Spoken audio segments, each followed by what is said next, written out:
नमस्कार विद्यार्थियों। जैसा कि हम सभी जानते हैं, कोरोना वायरस की दूसरी लहर को देखते हुए एक बार फिर से संपूर्ण देश में लॉकडाउन की स्थिति उत्पन्न हो गई है। इसी कारण राजस्थान सरकार के आदेशानुसार समस्त शैक्षणिक संस्थान भी बंद कर दिए गए हैं और हम फिर से ऑनलाइन कक्षाओं की ओर उन्मुख हो चले हैं।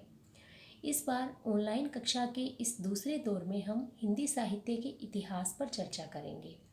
हिंदी साहित्य का इतिहास हिंदी साहित्य के विद्यार्थियों के लिए बहुत ही महत्वपूर्ण होता है, क्योंकि न केवल ये हमारे स्नातक और स्नातकोत्तर स्तर के पाठ्यक्रम में शामिल होता है, अपितु जब हम स्नातकोत्तर स्तर तक की पढ़ाई पूरी कर लेते हैं और तत्पश्चात प्रतियोगी परीक्षाओं की तैयारी करते हैं, उस समय भी प्रतियोगी परीक्षाओं की पाठ्यक्रम का एक बहुत बड़ा भाग हिंदी साहित्य का इतिहास होता है।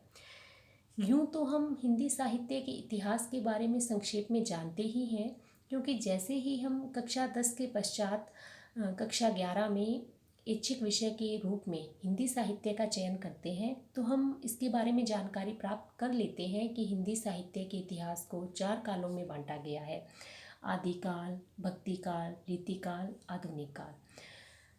तो हिंदी साहित्य के इतिहास को इन 4 कालों में किसने बांटा, किस प्रकार ये 4 कालों में विभक्त किया गया, इन कालों का नाम कि आदिकाल को आदिकाल क्यों कहा जाता है या यह नामकरण किसके द्वारा दिया गया है, इसी प्रकार आदिकाल के पश्चात जो दूसरा समय आता है उस युग को भक्तिकाल क्यों कहा जाता है, और भक्तिकाल को भी 4 धाराओं में बांटा गया है, 2 धाराओं में, 2 की पुनः 2 उपशाखाएं हैं इत्यादि।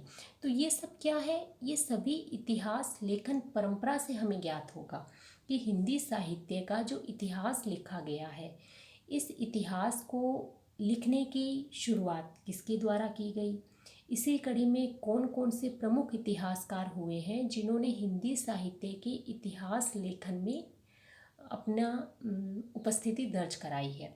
हम जब भी हिंदी साहित्य के इतिहास की बात करते हैं विद्यार्थियों, तो हमें सबसे पहले हमारे जेहन में नाम आता है आचार्य रामचंद्र शुक्ल जी का। शुक्ल जी द्वारा लिखा गया हिंदी साहित्य का इतिहास जो 1929 ईस्वी में लिखा गया था, मील का पत्थर माना जाता है।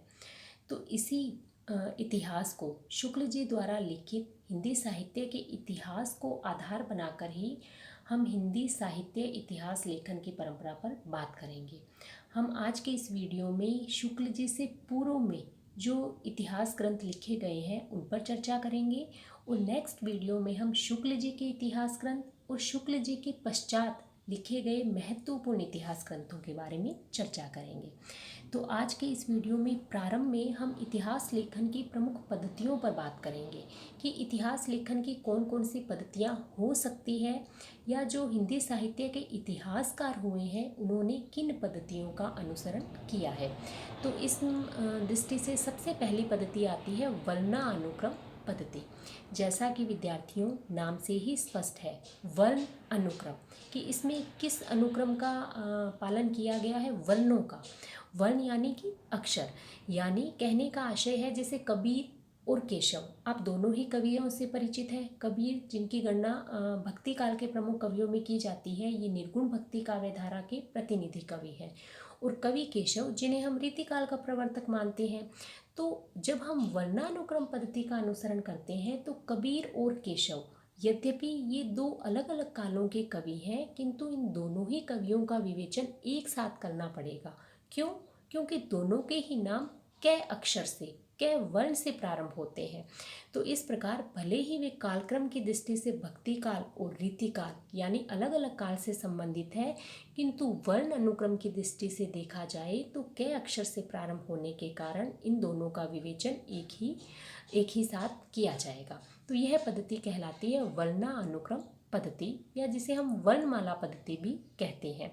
तो जहाँ तक गारसादा तासी और शिव सिंह सेंगर, जो कि हमारे हिंदी साहित्य के प्रारंभिक इतिहासकार हैं, इन्होंने अपने इतिहास ग्रंथों में इसी वर्णानुक्रम पद्धति का अनुसरण किया है। दूसरी पद्धति है विद्यार्थियों काला अनुक्रम पद्धति। काल अनुक्रम, जैसे वहाँ वर्णों का अनुक्रम की अनुपालना की गई थी, यहाँ हम काल के अनुसार चलेंगे। यानी इस पद्धति में कवियों और लेखकों का विवरण ऐतिहासिक कालक्रम के अनुसार, जो तिथियां हैं उनके अनुसार निर्धारित किया जाएगा।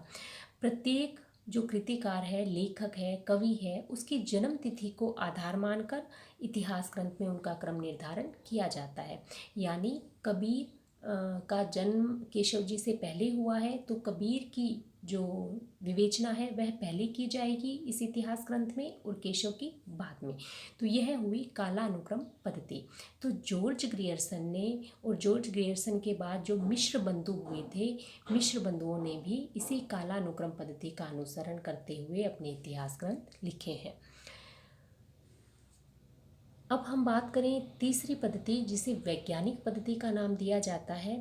तो वैज्ञानिक पद्धति में इतिहासकार पूर्णतः निरपेक्ष और तटस्थ रहकर तथ्य संकलन करता है। यानी वह पूर्वाग्रह से मुक्त होकर कि उसे स्वयं कौन से कवि या लेखक पसंद है इस बात को वह ध्यान में नहीं रखेगा, अपितु वह पूर्णतः वैज्ञानिक की भांति निरपेक्ष और तटस्थ भाव से तथ्यों का संकलन करेगा और उन्हें क्रमबद्ध और व्यवस्थित रूप में प्रस्तुत करेगा। इसमें क्रमबद्धता और तर्क पुष्टता अनिवार्य रूप से होती है, तभी यह पद्धति वैज्ञानिक पद्धति कहलाती है। हालांकि इस पद्धति में भी कुछ दोष हैं जो कालक्रम अनुसारी पद्धति में देखने को मिलते हैं। इतिहास तथ्य संकलन मात्र नहीं होता, अपितु वह व्याख्या और विश्लेषण की अपेक्षा भी करता है। इन विद्वानों के तथ्य संग्रह उपयोगी तभी हो सकते हैं जब वह इनकी व्याख्या और विश्लेषण पर भी अपेक्षित ध्यान दे। अब हम बात करेंगे इतिहास ग्रंथों की लेखन परंपरा में चौथी पद्धति विधेयवादी पद्धति। साहित्य का इतिहास लिखने में यह पद्धति सर्वाधिक उपयोगी सिद्ध हुई है और इस पद्धति के जन्मदाता बेन माने जाते हैं और जिन्होंने विधेयवादी पद्धति को 3 शब्दों में बांटा है। 3 शब्दों से आशय है जाति, वातावरण और क्षण विशेष। तो साहित्य के इतिहास को समझने के लिए हमें उससे संबंधित जो जातीय परंपराएं हैं, तत्कालीन परिस्थितियां हैं, जो वातावरण है, उसका वर्णन, उसका विश्लेषण करना भी आवश्यक होगा।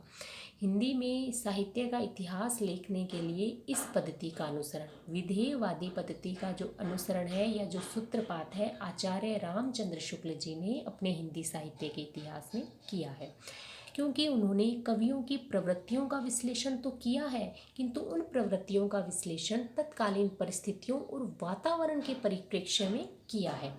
और शुक्ल जी का बहुत ही प्रसिद्ध कथन है विद्यार्थियों कि प्रत्येक देश का साहित्य वहाँ की जनता की चित्तवृत्ति का संचित प्रतिबिंब होता है।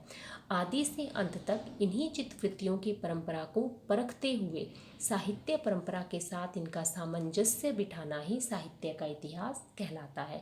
तो ये शुक्ल जी की बहुत ही महत्वपूर्ण पंक्तियां हैं हिंदी साहित्य के इतिहास लेखन से संबंधित, तो हमें ये पंक्तियां हमेशा कंठस्थ रहनी चाहिए। अब हम बात करते हैं पद्धतियों के बाद में हिंदी साहित्य की इतिहास लेखन परंपरा की। तो इतिहास लेखन परंपरा की जहाँ तक बात है विद्यार्थियों, तो इसका वास्तविक सूत्रपात तो 19वीं शताब्दी से ही माना जाता है। हालांकि मध्यकाल में भी जैसे कुछ ग्रंथ हैं, 84 वैष्णव की वार्ता, 252 वैष्णव की वार्ता, भक्तमाल, ये कुछ ऐसे ग्रंथ हैं जिसमें हमें अनेक कवियों के व्यक्तित्व और कृतित्व की जानकारी मिलती है। किंतु इतिहास लेखन के लिए जिस काल क्रमानुसार वर्णन की अपेक्षा रहती है उसका अभाव इन ग्रंथों में देखा जाता है। इसी कारण इन्हें साहित्य के इतिहास ग्रंथ नहीं मान सकते। तो जहाँ तक हिंदी साहित्य के इतिहास लेखकों की बात है, तो आज के इस वीडियो में हम शुक्ल जी से पूर्व जो इतिहास लेखक हुए हैं, जो प्रमुख इतिहास ग्रंथ लिखे गए हैं, उन पर चर्चा करेंगे। तो सबसे पहले बात हम करेंगे गारसादा तासी। विद्यार्थियों, बात हो रही है हिंदी साहित्य के इतिहास लेखन की, और आश्चर्य की बात है कि हिंदी साहित्य का जो प्रथम इतिहास ग्रंथ लिखा गया है वह किसी हिंदी भाषी व्यक्ति के द्वारा नहीं, अपितु फ्रांसीसी विद्वान गारसादा तासी के द्वारा फ्रांसीसी भाषा, फ्रेंच भाषा में लिखा गया है। और इस इतिहास ग्रंथ का नाम है इस्तवार द ला लिटरेट्यूर एंदुई हिंदुस्तानी। तो हमें न केवल गारसादा तासी बल्कि इनके द्वारा रचित इतिहास ग्रंथ इस्तवार द ला लिटरेट्यूर एंदुई हिंदुस्तानी, इनका भी नाम ध्यान में रखना है, याद रखना है। और ये भी ध्यान रखना है कि यह ग्रंथ फ्रेंच भाषा में लिखा गया है। ये फ्रेंच विद्वान थे। इस इतिहास ग्रंथ की रचना 2 भागों में हुई थी। इसके प्रथम भाग का प्रकाशन 1839 ईस्वी में और दूसरे भाग का प्रकाशन 1847 ईस्वी में हुआ था। ये इनके इतिहास ग्रंथ से संबंधित कुछ महत्वपूर्ण तथ्य हैं जिनकी हमें जानकारी होनी चाहिए। इस ग्रंथ में हिंदी और उर्दू के अनेक कवियों का विवरण वर्णानुक्रम से प्रस्तुत किया गया है। हमने इससे पूर्व में चर्चा की थी इतिहास लेखन की जो पद्धतियाँ हैं, वर्णानुक्रम पद्धति, उसके बाद में हमने बात की थी कालानुक्रम पद्धति, तत्पश्चात वैज्ञानिक पद्धति और चौथी पढ़ी थी विधेयवादी पद्धति। तो जो प्रारंभिक इतिहास लेखक हुए हैं गारसा दा तासी और शिव सिंह सेंगर, इन दोनों ने ही वर्णानुक्रम पद्धति का अनुसरण किया है। यद्यपि इस इतिहास ग्रंथ में अनेक कमियां देखने को मिलती है, जैसे काल विभाजन का कोई प्रयास नहीं किया गया है। काल विभाजन से आशय है कि जो ये 4 कालों में बांटा गया है इतिहास को, हिंदी साहित्य के इतिहास को, तो ऐसा प्रयास गारसा दा तासी ने अपने इतिहास ग्रंथ में नहीं किया है। कवियों का वर्गीकरण कालक्रमानुसार नहीं किया गया है। तत्कालीन परिस्थितियों का विश्लेषण विवेचन भी इस ग्रंथ में नहीं किया गया है। किंतु फिर भी हिंदी काव्य के इतिहास को पहली बार प्रस्तुत करने का प्रयास किया गया है। उनके कवियों के रचना काल के बारे में भी बताया गया है। तो अनेक कमियों के होते हुए भी इसे इतिहास ग्रंथ कहने में किसी प्रकार का कोई भी संकोच नहीं किया जा सकता। और इतिहास लेखन परंपरा, हिंदी साहित्य के इतिहास लेखन परंपरा में प्रथम ग्रंथ होने का गौरव निसंदेह रूप से गारसा दा तासी द्वारा रचित इस्तवार दा ला लिटरेत्यूर एंदुई एंदुस्तानी को जाता है। अब हम बात करें दूसरे इतिहासकार की, तो वे हैं शिव सिंह सेंगर और इनके द्वारा रचित इतिहास ग्रंथ है शिव सिंह सरोज, जिसकी रचना इन्होंने 1883 ईस्वी में की थी। और इसमें लगभग 1000 कवियों के जीवन चरित्र, उनकी साहित्यिक कृतियों और कविताओं के उदाहरण देखने को मिलते हैं। साथ ही साथ इन्होंने कवियों के रचना काल और जन्म काल के बारे में भी बताया है। हालांकि इतिहास लेखन के लिए जिस तटस्थता, पर्यवेक्षण और वर्गीकरण की क्षमता की अपेक्षा की जाती है, उसका अभाव हमें इस ग्रंथ में भी देखने को मिलता है। अनेक त्रुटियां इस ग्रंथ में भी हैं, किंतु फिर भी शिव सिंह सरोज में उस समय तक की उपलब्ध हिंदी कविता संबंधी समस्त जानकारी को एक स्थान पर एकत्र करने का एक सराहनीय प्रयास किया गया है। इसी कारण शिव सिंह सेंगर द्वारा रचित शिव सिंह सरोज को भी हिंदी साहित्य के इतिहास ग्रंथों में महत्वपूर्ण स्थान दिया जाता है। अब हम बात करेंगे उस ग्रंथ की, उस इतिहास ग्रंथ की जिसे सही अर्थों में हिंदी साहित्य का प्रथम इतिहास माना जाता है, जो अंग्रेजी भाषा में लिखा गया है और जिसके रचयिता है sir George Grierson. Sir George Grierson ने 1888 ईस्वी में the modern vernacular literature of Hindustan नामक ग्रंथ लिखा था, जिसका प्रकाशन एशियाटिक सोसाइटी ऑफ बंगाल की पत्रिका के विशेषांक के रूप में किया गया। विद्यार्थियों, हम जैसे जैसे इतिहास ग्रंथों के बारे में पढ़ते जा रहे हैं, इनसे संबंधित जो महत्वपूर्ण तथ्य निकल कर आ रहे हैं, हमें इन सभी महत्वपूर्ण तथ्यों को नोट्स के रूप में अपने पास लिख कर रखना है और हमें इनको अच्छे से याद भी करना है। इस इतिहास ग्रंथ में पहली बार कवियों और लेखकों को कालक्रम के अनुसार वर्गीकृत किया गया है। हमने बात की थी कि इससे पूर्व जो शिव सिंह सेंगर हैं और गारसा दा तासी हैं, जिन्होंने वर्णानुक्रम पद्धति का अनुसरण किया था, वहीं जॉर्ज ग्रियर्सन ने सबसे पहले कालक्रम के अनुसार कवियों का वर्गीकरण किया है। साथ ही साथ उनकी प्रमुख काव्य प्रवृत्तियों पर भी प्रकाश डाला है। ग्रियर्सन की सबसे बड़ी बात है, उन्होंने एक सुस्पष्ट भाषा नीति का आधार ग्रहण किया है। सुस्पष्ट भाषा नीति के आधार से आशय है विद्यार्थियों, इससे पूर्व जो भी ग्रंथ लिखे गए उसमें क्या था, हिंदी के साथ साथ संस्कृत, प्राकृत, अपभ्रंश, उर्दू, अरबी, फारसी सभी कवियों को स्थान दे दिया गया था। किंतु ग्रियर्सन ने केवल और केवल हिंदी कवियों को ही अपने इतिहास ग्रंथ में स्थान दिया है। संस्कृत, प्राकृत, अपभ्रंश, अरबी, फारसी, उर्दू ये जो भी थे इन्हें हिंदी की परिधि से निकाल दिया है। तो इसका सबसे महत्वपूर्ण बात यही है कि जो परवर्ती इतिहासकार हुए उनके लिए ग्रियर्सन ने हिंदी कवियों को चुनने का मार्ग प्रशस्त कर दिया कि हिंदी कवियों में किन्हें स्थान देना है और किन्हें स्थान नहीं देना है। ग्रियर्सन ने इस इतिहास ग्रंथ में शिव सिंह सेंगर और गारसा दत्तासी के द्वारा जो सामग्री एकत्रित की गई थी उस जानकारी का भी उपयोग किया है और साथ ही साथ उसकी सूचना भी अपने ग्रंथ में यथास्थान पर दी गई है, जिसके कारण इनका यह जो ग्रंथ है वह और भी अधिक प्रमाणिक बन जाता है। यह अंग्रेजी भाषा में लिखा गया है। इसे 11 विभिन्न अध्यायों में बांटा गया है। प्रत्येक अध्याय एक काल विशेष का सूचक माना गया है। ग्रियर्सन ने तत्कालीन परिस्थितियों की विवेचना भी अपने इतिहास ग्रंथ में की है और सबसे बड़ी बात भक्ति काल, जिसे हम स्वर्ण युग कहते हैं, स्वर्ण युग के नाम से जानते हैं, तो ग्रियर्सन ने ही भक्ति काल को हिंदी साहित्य की सबसे महत्वपूर्ण उपलब्धि बताते हुए सबसे पहले इन्हें हिंदी साहित्य का स्वर्ण युग कहा था। और इस ग्रंथ का महत्व इसलिए भी और अधिक बढ़ जाता है क्योंकि इस ग्रंथ की रचना 1888 ईस्वी में हुई थी, यानी उस समय हुई थी जब हिंदी साहित्य की जो सामग्री थी वह इधर उधर बिखरी हुई थी। उस सामग्री का समुचित अध्ययन अनुशीलन नहीं हुआ था, तो इस कारण वह समस्त सामग्री हमें एक ही स्थान पर एकत्रित मिल जाती है। तो किसी भी इतिहास लेखक के लिए यह ग्रंथ कच्ची सामग्री जुटाने का काम करता है। तो इस दृष्टि से देखा जाए तो जॉर्ज ग्रियर्सन द्वारा लिखित modern vernacular literature of Hindustan बहुत ही महत्वपूर्ण ग्रंथ माना जाता है। इसी क्रम में हम चर्चा करेंगे मिश्र बंधु विनोद की। मिश्र बंधु विनोद का भी इतिहास ग्रंथों में, हिंदी साहित्य के इतिहास ग्रंथों में महत्वपूर्ण स्थान है। मिश्र बंधु यानी ये 3 भाई थे, श्याम मिश्र, सुखदेव मिश्र और गणेश बिहारी मिश्र। मिश्र बंधु विनोद की रचना 4 भागों में की गई है, जिसके प्रथम 3 भागों का प्रकाशन तो 1913 ईस्वी में कर दिया गया था और इसके जो चौथा भाग है उसका प्रकाशन 1934 ईस्वी में किया गया था। विद्यार्थियों यहाँ आप करेक्शन कर लीजिए, यहाँ 1914 लिखा गया है, इसके स्थान पर आपको 1934 करना है कि यानी यह 4 भागों में लिखा गया था ग्रंथ, जिसके 3 भागों का प्रकाशन 1913 में हुआ था और चौथे भाग का प्रकाशन 1934 ईस्वी में हुआ था। मिश्र बंधु एक बहुत ही विशाल ग्रंथ है जिसमें इतिवृत्तात्मक प्रणाली देखने को मिलती है, यानी इसमें लगभग 5000 कवियों का विवरण देखने को मिलता है।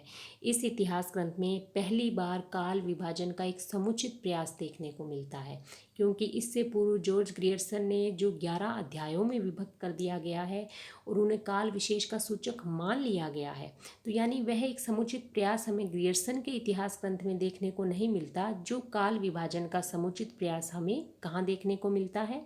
मिश्र बंधु विनोद में। इन्होंने संपूर्ण रचना काल को 8 कालखंडों में विभक्त किया गया है।